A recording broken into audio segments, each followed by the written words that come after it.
Hey F1 fans! Big news coming out of Enstone and Viry-Châtillon today.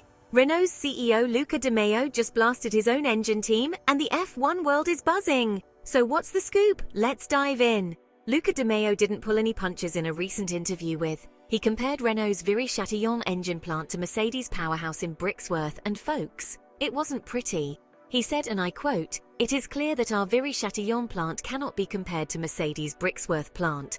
Structurally, they are completely different entities." Ouch! Why the harsh words?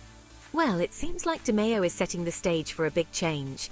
Rumour has it, Renault's Alpine team might be switching to Mercedes engines in 2026, when the new F1 regulations kick in. That's right, folks. We could be seeing Alpine cars powered by Mercedes in just a couple of years.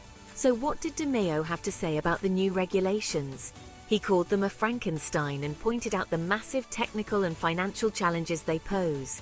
He admitted that Renault's Viry plant just doesn't have the expertise to keep up with the likes of Mercedes and Red Bull. Harsh but real. One of the biggest issues? The workforce. Mercedes has around 900 people working on their engines, while Renault has just 340. That's a huge gap, and de Meo was pretty blunt about it. He said, "Structurally, we have 3 cylinders while others have 8. Talk about brutal honesty. Financially, it makes sense too." De Meo mentioned that switching to Mercedes engines would cost Renault less than €20 million per year. That's a significant saving, especially when you consider the massive investment needed to stay competitive in F1. He even said, "When I arrived at Renault 4 years ago, there was talk of pulling out of F1 altogether." Yikes! But it's not just about money. There's also a geographical challenge.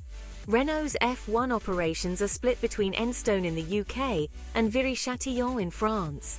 De Meo admitted that this separation has created a disconnect between the two sites, making it hard for the team to work cohesively. He said, "We are essentially operating on 2 different continents, with 2 different cultures.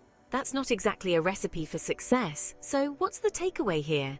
Renault's decision to end its F1 engine program and switch to Mercedes power from 2026 might be tough, but it's necessary. De Meo's candid comments highlight the growing divide in F1. The teams with the most resources keep pulling ahead. For Renault, this move is about staying competitive and ensuring Alpine's future on the grid. Alright F1 fans, what do you think about this bombshell?